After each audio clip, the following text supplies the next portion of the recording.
নমস্কার, এই চ্যানেলে আপনাদেরকে স্বাগত। আজকে আমরা বানাবো ডিম কষা। চলুন রান্নাটি দেখে নেওয়া যাক।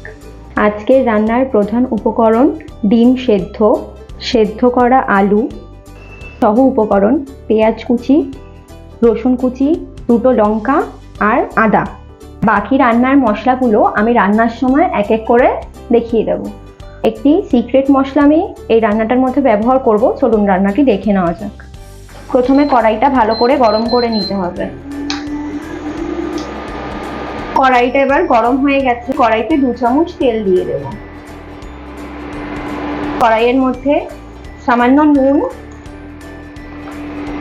আর হলুদ গুঁড়ো দিয়ে দেব। এবার আমি এটাকে ভালো করে মিক্স করে নেব তেলের সাথে।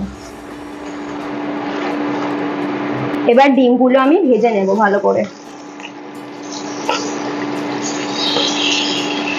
যখনই ডিম আলু ভাজবেন রান্নার জন্য, আগে থেকে কড়াইয়ের মধ্যে নুন আর হলুদ দিয়ে দেবেন, তাহলে কালারটা ভালো হবে। ডিমটা ভাজা হয়ে এসছে, এবার আমি ডিমটাকে তুলে নেব।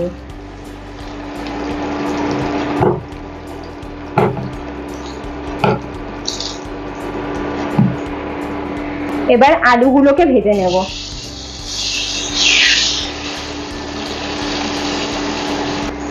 আলুগুলো ভাজা হয়ে গেছে, এবার আমি আলুগুলোকে তুলে নেব।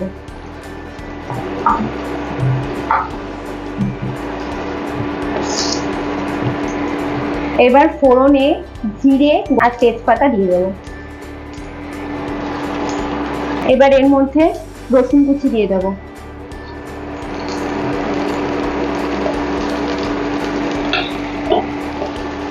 রসুনটা একটু ফ্রাই করে নেব। এখন পেঁয়াজ কুচিটা দিয়ে দেবো। পেঁয়াজটাকে ভালো করে ভেজে নেব। এবার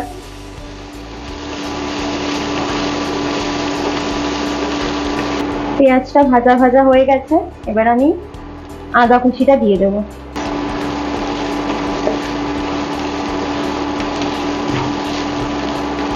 এখন মশলাগুলো দিয়ে দেব। 1 চামচ হলুদ গুঁড়ো, 1 চামচ জিরে গুঁড়ো, 1 চামচ ধনে গুঁড়ো আর স্বাদ মতো লঙ্কা গুঁড়ো। এবার আমি মশলাগুলোকে মিক্স করে নেব। স্বাদ মতো এবার নুন দিয়ে দেব। মশলাটা মিক্স করে একটু জল দিয়ে দেব। ভালো করে মিক্স করে এবার ঢেকে দেব।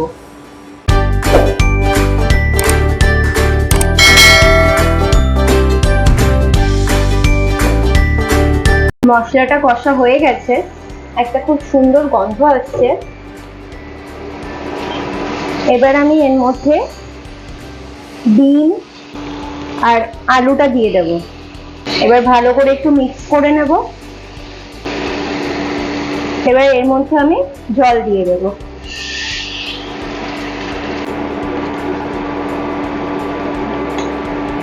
এবার রান্নাটি ঢেকে দেব।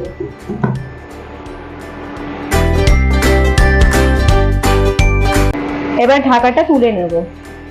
এবার আমি এর মধ্যে দুটো চেরা লঙ্কা দিয়ে দিও। শুরুতে যেই মশলাটির কথা আমি বলেছিলাম, সেই মশলাটি হলো ম্যাগি মশলা ম্যাজিক। এটা যদি আপনি রান্নার মধ্যে দিয়ে দেন, তাহলে টেস্টটা অনেকটা এনহ্যান্স হয়ে যাবে। এবার আমি এটা মিক্সড করে নেব।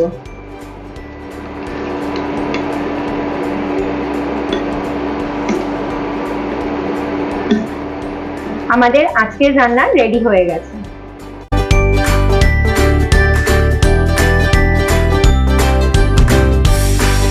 এই রেসিপিটি পছন্দ হলে একটা লাইক করবেন আর আমাকে কমেন্ট করে জানাবেন যে এই রেসিপিটি আপনাদের কেমন লাগলো।